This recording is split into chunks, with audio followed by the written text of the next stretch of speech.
everybody.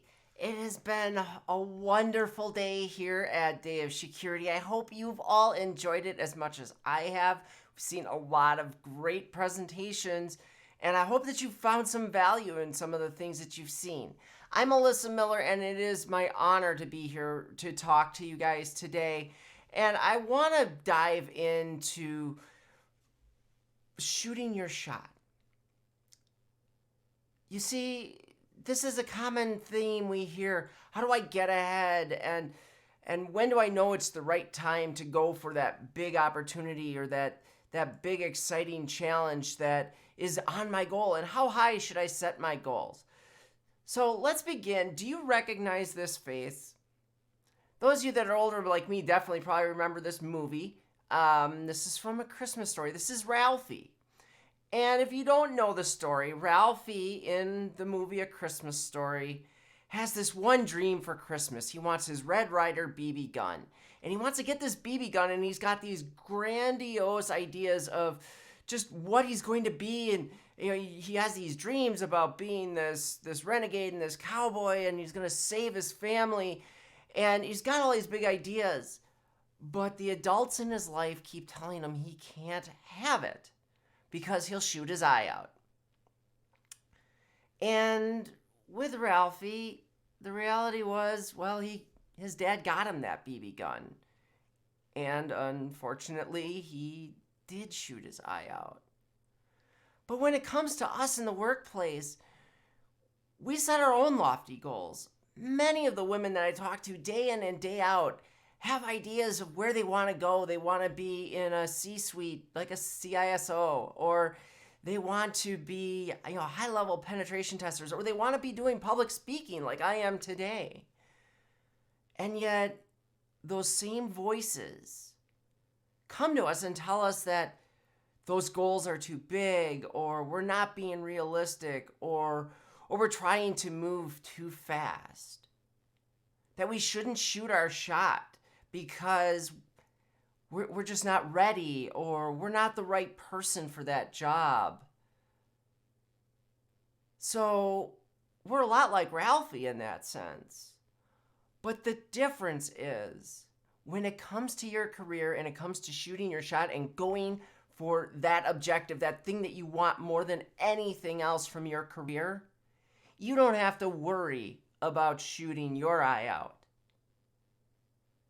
Instead, go for it. But let's talk a little bit about where this comes from. And I'm going to use my own career journey as a little bit of an example. And I want to share with you some of the things that you can do to quiet those voices and to really go after what it is that you want to achieve the most. So I've been in technology a long time. More than 20 years, I hate to admit. And over that time, I've had what I've only come to recently understand has been a pretty impressive career. You see, at 19 years old, still enrolled in college, I got my first full-time job as a programmer for a large, what we would call today, financial technologies firm. Basically, we wrote software that banks use to service their customers. Anything from their online payment platforms to their back-end data processing. 19 years old. This was 1997. So yeah, you can do the math. You can figure out how old I am. 1997. I got a job as a programmer at 19 years old, making $40,000 a year. At the time, that was a huge deal. Like, I don't think that my father, through all the years of living with my parents, made much more than that, if even that. And here I was at 19. And so I worked in that space. For 9 years, I was a programmer. And then at the age of 28, someone from the information security team came to me and asked me if I wanted to be a penetration tester. Now, I'd been a hacker all my life. I had hacked different things, but I'd never thought of the idea of being a penetration tester.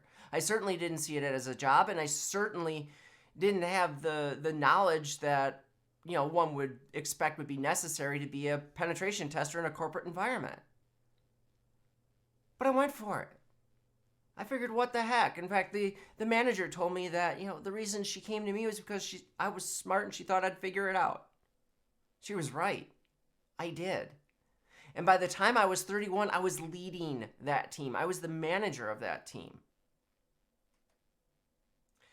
Not only was I leading the testing team, but I was also responsible for vulnerability management across our entire Fortune 500 enterprise. We're talking an organization of 35,000 people making billions of dollars a year. And at the age of 31, I was running their entire vulnerability management program. This sounds pretty impressive when you think about it this way. But for years and years and years, I never thought of it like this. To me, it was just, these were serendipitous events, little accidents that happened that brought me to where I was. So then at 35, I jumped into the consulting world. And from the ground up, I joined a consulting organization. I had no team reporting to me. I was a managing consultant, but I had no team. I had to build them from the ground up. And my team was part of a practice that when I joined the organization was the least profitable. By the time I left that organization, not only was our practice the most profitable, due in large part to me and the director working together, but my team was the most profitable in our practice and therefore in the organization. I built that team.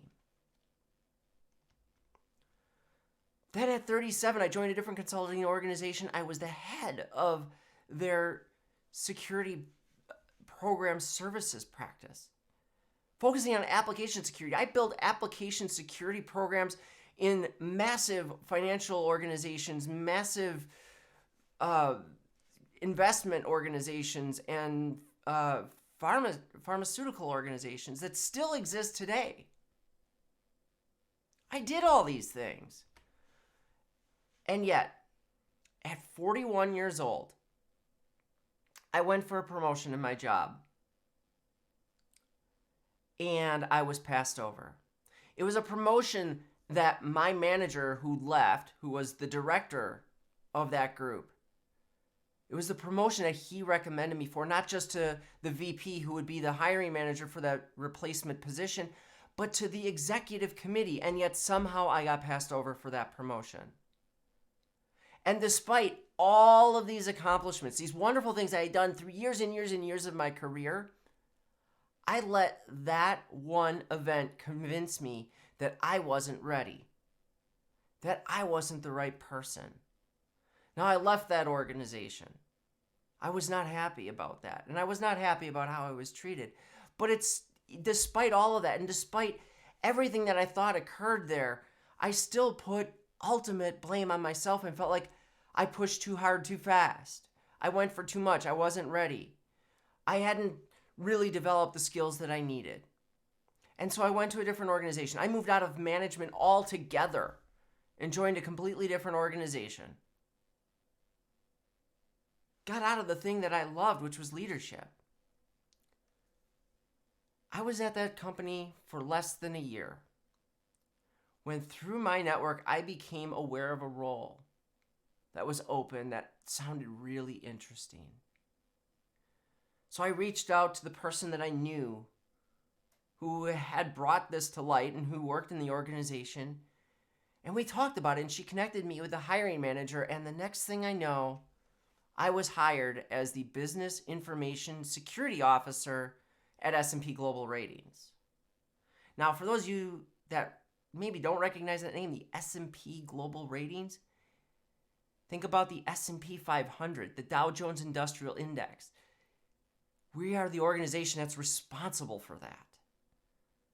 So here I am taking on a prominent role in a prominent organization. Why? Because just prior to finding out that that position was available, I had been contacted by an executive search firm wanting to know if I was interested in a C-suite position at another really prominent company that I can't mention thanks to NDA. It was in that moment I started to really think about all of those accomplishments I showed you. I couldn't understand why is this company reaching out to me for a C-suite position? And as I started to look back on it, that's when I saw I had actually accomplished a whole lot.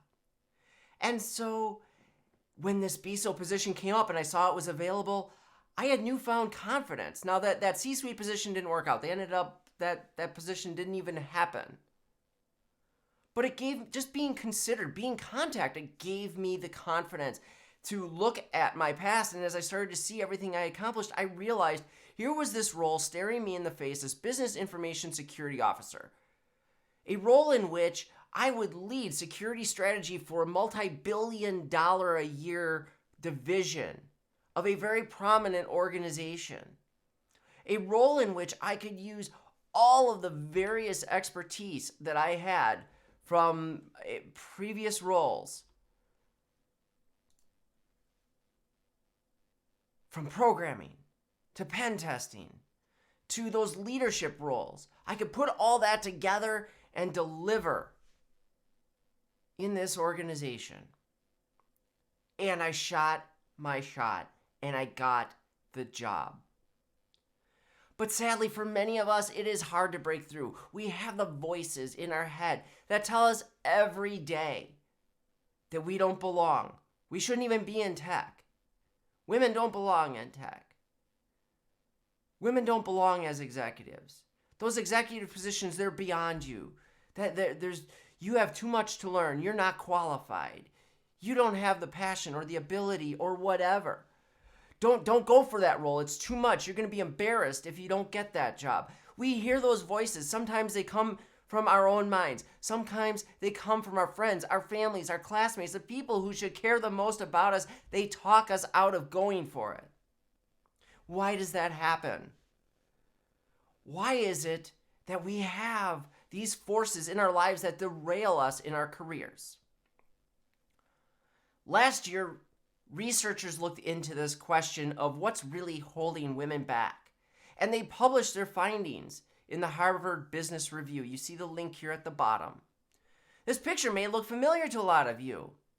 Is this what your pandemic experience looked like? It was this way for a lot of us. Sitting on the couch with kids running around, we're on our laptops trying to get work done, praying to God they don't make a bunch of noise while we're on a Zoom meeting. The reality is, one of the strongest forces, the most inherent things that holds women back is that we are still expected to make our careers a secondary item in our lives.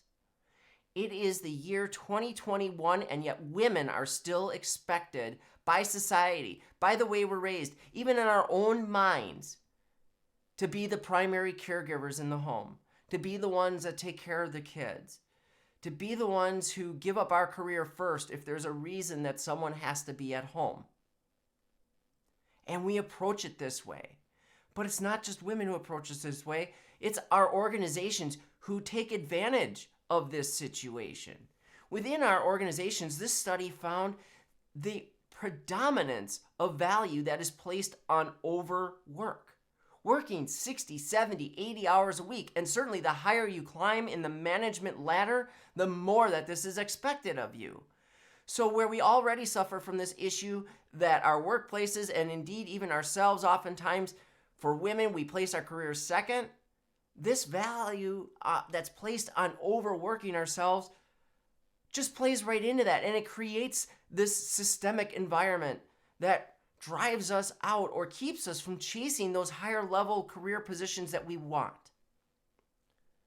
Then what happens? Well, we talk about this, and we've been talking about this for probably the better part of a decade. And so now organizations have started to create off-ramps. The intent is good. We create things like flexibility and workplace accommodations that allow women to also achieve a home life, to manage their children. The problem with this is the reason we call them off-ramps, or they called them off-ramps in this study, is that they're the ways that we voluntarily derail our own careers. We go to part-time work. We go to working from home. And there's stigma within the organization that gets attached to these. And suddenly, before we know it, we realize we've steered ourselves completely out of that career progression we were going for. Maybe we take some inside focused role that doesn't face publicly, whatever it is, and it stops us from getting to where we truly want to be. And we do this because we have a lack of role models. This is one of those self-perpetuating systemic issues in the workforce. There's so little representation at the top of organizations that we as women don't have people to look up to. We don't see, how does a woman achieve executive status in her career and yet still manage a home life? How does a woman work with their partner to have their partner take on a more powerful role in the home? How do we become successful and shed this expectation that our careers have to be secondary?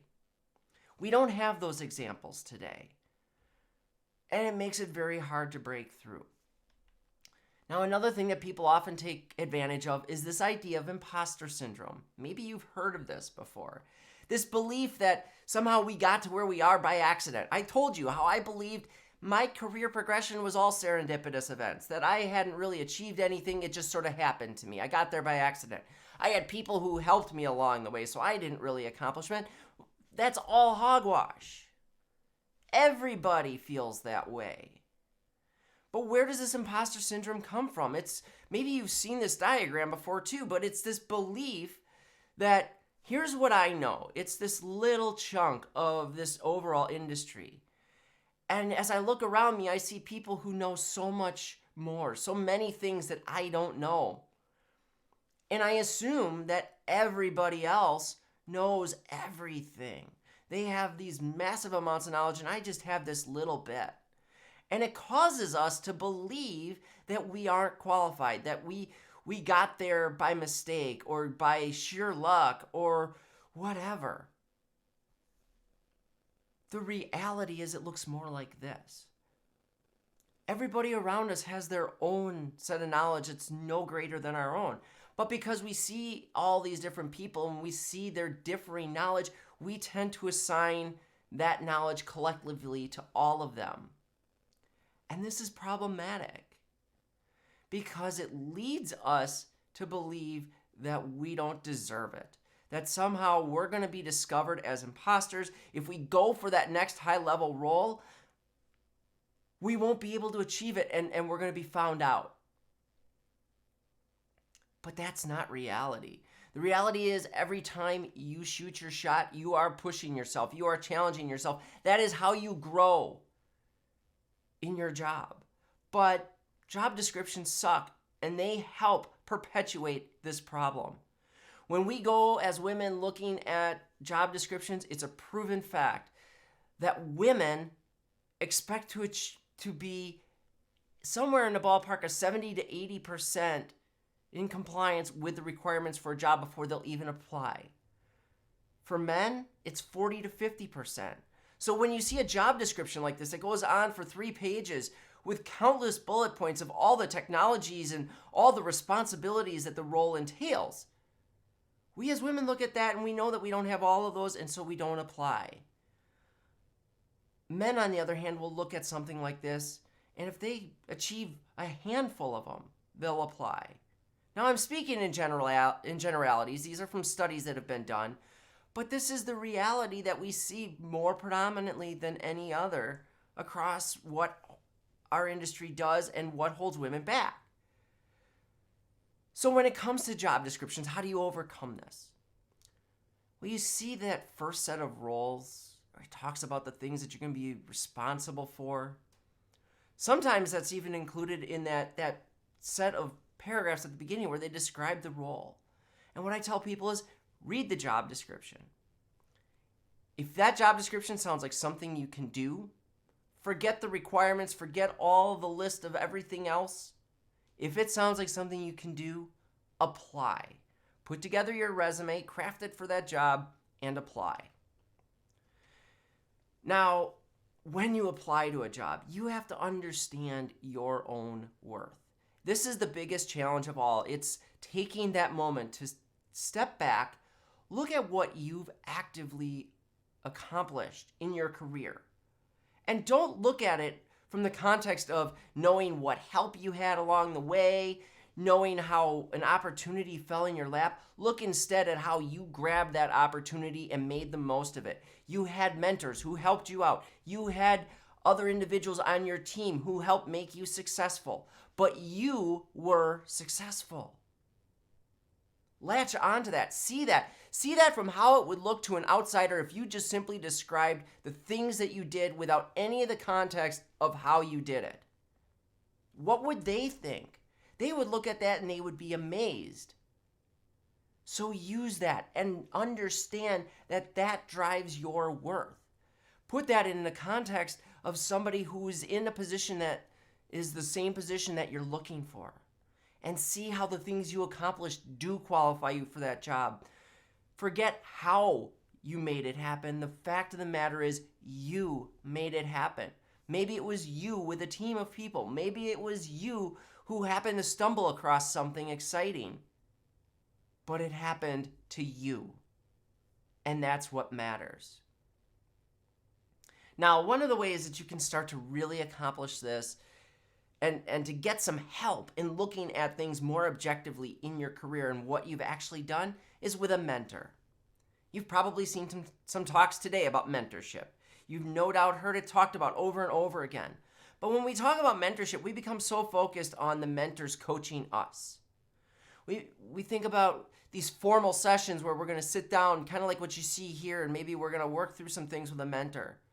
I guarantee you, every one of you, whether you know it or not, you have a mentor in your life right now. You have someone you work with, someone you work for, someone you've worked with in the past, or just somebody who's a huge influence on your life that has shaped how you function. The reality of mentorships is that they don't need to be these formal relationships. And the best mentorships, honestly, they form organically and personally. They happen naturally. They're people that we find that we work with who teach us something. But the reality is mentoring is about them, not you. It's about seeing who they are and how they got there.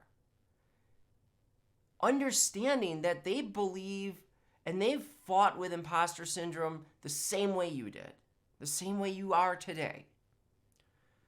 We also tend to hold people up, and I did this. I look at people in the C-suite and I hold them up as like these superhuman beings who've done things I can only imagine. And yet when you actually have a chance to sit with them and talk with them in your daily lives, what you learn is they're no different than the rest of you. Maybe they use different language because of the world that they've seen. You can learn the language they speak. But sit down and talk with them. The person who got me into that BSO role at S&P, she was the CISO there at the time.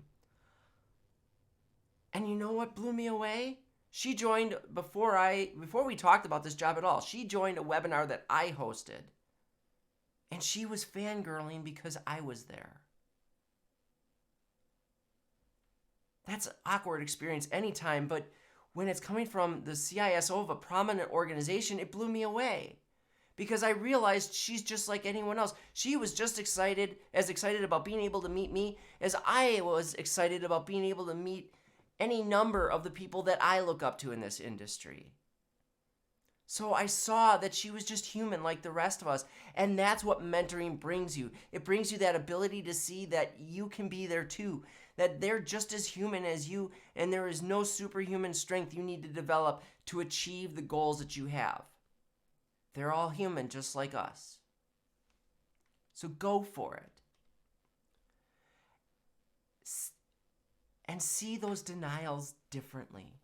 When you shoot your shot, this is another thing that holds people back. You get scared. You're worried. What's going to happen if they say no? Then they say no. Every opportunity that you pursue is a chance to learn. If you get turned down for a job, if you get turned down for a promotion, you can learn something from that. You can take it positively, or you can do what I did and take it negatively. But if you look at it positively, what did you learn from that experience? Did you learn how to interview better? Did you learn that there's maybe certain skill sets that you can improve upon? Did you learn that there's certain perspectives or things they're expecting to see from you that you don't have yet, that you can try to connect yourself with? Did you see that you need a bigger, stronger network? Can you use social media and other platforms to develop that and to build that and to get that connection to the industry? Use every opportunity where you pursue something as a chance for growth. Failure is not a sign that we're not enough. Failure is how learning occurs. Without failure, we wouldn't learn. If we were 100% capable of accomplishing everything right away, learning wouldn't be a thing.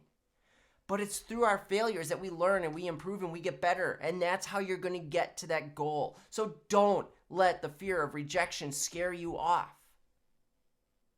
Let that be something that you can take forward and learn from. And then, when you do get that job offer, if you want to feel more empowered than ever before, understand how to negotiate that job offer.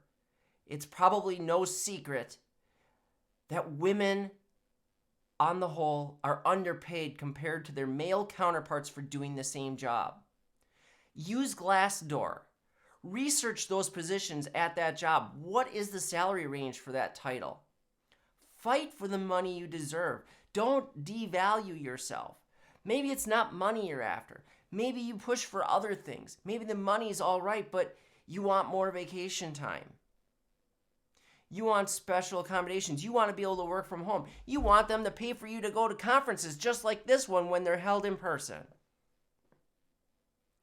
Whatever it is, negotiate that. Put yourself in position to fight for what you deserve. It's empowering. It will completely change the way you view your role, and you're not going to drive them away by trying to negotiate. If they've made you a job offer, they want you.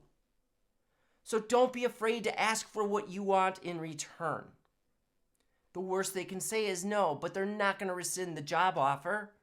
They're going to tell you they can't do that salary. And they're going to leave it to you to decide, hey, I need to decide if that's enough. Maybe you counteroffer with a lower salary. Maybe you decide that for that salary level, it's just not worth it. Maybe you decide that that's not the title you want something better. And you walk away. Maybe, on the other hand, they give it to you. But what you don't want to do is work in a job where you feel like you compromised to be there.